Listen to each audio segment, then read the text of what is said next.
Zoe McBee, Olathe West. Earlier this year, I watched my parents and older brother head to the polling booths to participate in one of the most important and patriotic rights granted to us as citizens of a democracy, the right to vote. The right to choose who among us will represent us and be entrusted with that sacred promise to uphold and protect our U.S. Constitution. The right to choose our leaders.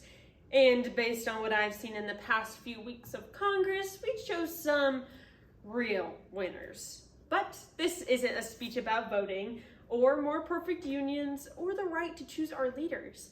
Those are all essential keystones to democracy. But what is even more important is who has the right to choose our rights. The polling booth my parents and brother entered wasn't about the midterm elections, and it wasn't about choosing our leaders. It was August 2022, and the citizens of the state of Kansas were voting on whether or not to amend our state constitution to take away the right to choose from a woman, which our Constitution allowed, and hand that right over to the people who represent us in Topeka. If approved, the state legislator would be able to decide for me. Now, I'm pro-choice, and it's perfectly fine if you are not, because our goal today is not to wade into whether abortion is immoral or immoral, nor will I try to row your vote for or against any current or future decisions. I respect your right to choose, and your opinions are none of my business. But what is everyone's business, including mine and yours, are the laws chosen by the people, of the people, for the people. So today we will be focusing on one of the most important and fascinating political footballs our nation has ever known, the history of reproductive rights laws in America. But don't take it from me, I'd like you to meet Norma, our tour guide for 2 centuries of reproductive rights laws in America. Our history lesson begins back in the puritanical colonies, where Norma and her husband lived in a lovely little home, usually spending their days not to die from dysentery, smallpox, diphtheria, or wolves. Ah! You have been saved. But alas, Norma realizes that she is with child. Now, believe it or not, at the time, Norma possessed the legal right to choose whether or not to terminate her pregnancy. But the idea of abortion didn't just pop up out of nowhere, so where did it come from? AmericanProgress.org tells us that the Puritans brought their laws on abortion all the way over from merry old England, where the procedure was also legal. During this time, abortions were both rare and safe. Hopkins Bloomberg Public Health magazine tells us that for the first century of our country's existence, and for much of human history before that, abortion was a relatively uncontroversial fact of life. During this time, the standard of care across most of the Western world was to use abortifacient, herbal remedies and drugs designed to prevent pregnancy up until the moment called the quickening, which is when a woman could feel the fetus move inside her for the first time. Now, Norma was living in a world where abortions weren't really talked about, but the ideas around abortions were about to change when the Catholic Church urged states and other groups to start seeing that abortions were immoral at any point in the pregnancy, rather than the previous viewpoint that said they weren't immoral until after the quickening. During this time, the Catholic Church urged states and other groups to start criminalizing abortions. As for Norma, her fate was in the hands of the state legislator and expertise, or lack thereof, of her local town doctor.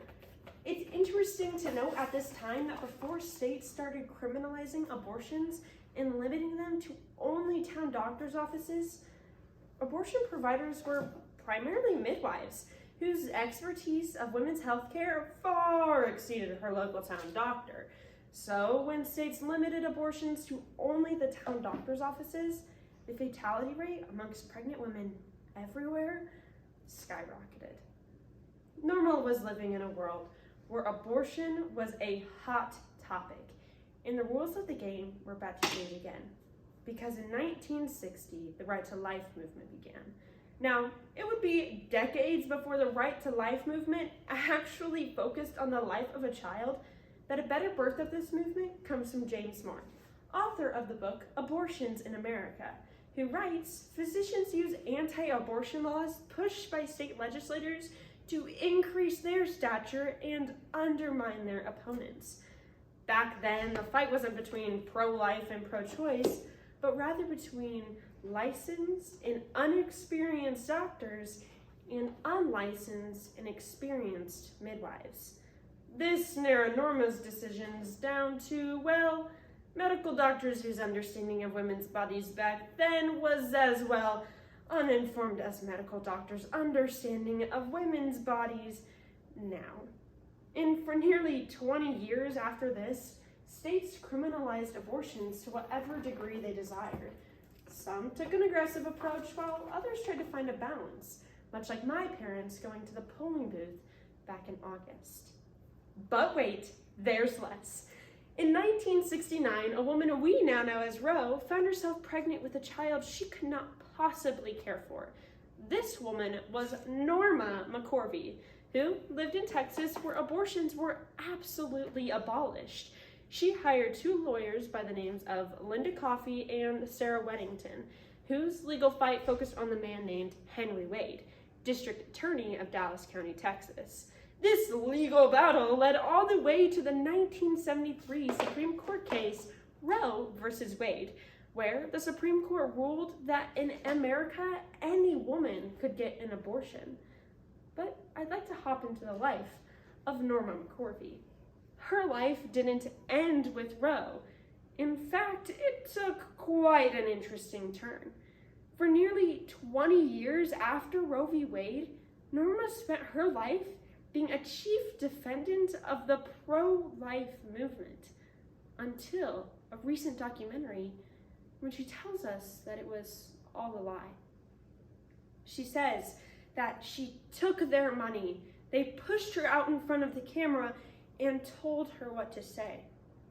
She was their trophy, and she used them as much as they used her. Talk about wolves. Sadly, Norma died in 2017 due to heart failure, but her legacy still lives on in the advocacy that we see in abortions today. But let's jump back into some history. For nearly 50 years after Roe versus Wade, anti-abortion legislators worked to chip away at women's access to abortions, and many were successful in doing so. In 1977, the Hyde Amendment was passed, which banned any use of federal dollars from being spent on any abortions. Now, this is just one way that these anti-abortion legislators work to chip away at women's access and figure out a way to skirt this law. But if we're gonna talk about access, we need to talk about privilege. The idea that any woman in America can receive an abortion couldn't be more wrong. This privilege system created by anti-abortion legislators only allows for 25% of women to actually receive an abortion. Women of color, low economic class, and immobility are completely at odds with this system. And it's a battle we're still seeing today. Because on June 24th, 2022, at 10 a.m., Supreme Court Justice Samuel Alito, writing for the majority, wrote these words: "We hold that Roe and Casey must be overruled. The Constitution makes no reference to abortions and is no such right implicitly protected by constitutional provisions, including the ones the defenders of Roe and Casey now chiefly rely on, the Due Process Clause of the 14th Amendment." In that moment, every woman living in the 13 states with abortion trigger laws on the books lost the right to choose for herself what she can and can't do with her own body. Abortion policy was like a whole bunch of puzzle pieces that got mixed up and will never go back together again. As we look back on history, one thing is clear. Nothing is certain when it comes to abortion laws in America. The right to choose won't be based off of people like Norma or doctors and midwives or even Lady Liberty herself. It's going to be based off of you and I at the ballot box. As a 17-year-old, I know what it's like not being able to decide what I can and can't do with my own body. But it felt different this time, watching my mom go to the polling booths asking for my constitutional rights back from the government. They say information is power. So here it is, my informative speech, and I'd like to inform anyone who cares to listen that I'd like my rights back. Thank you.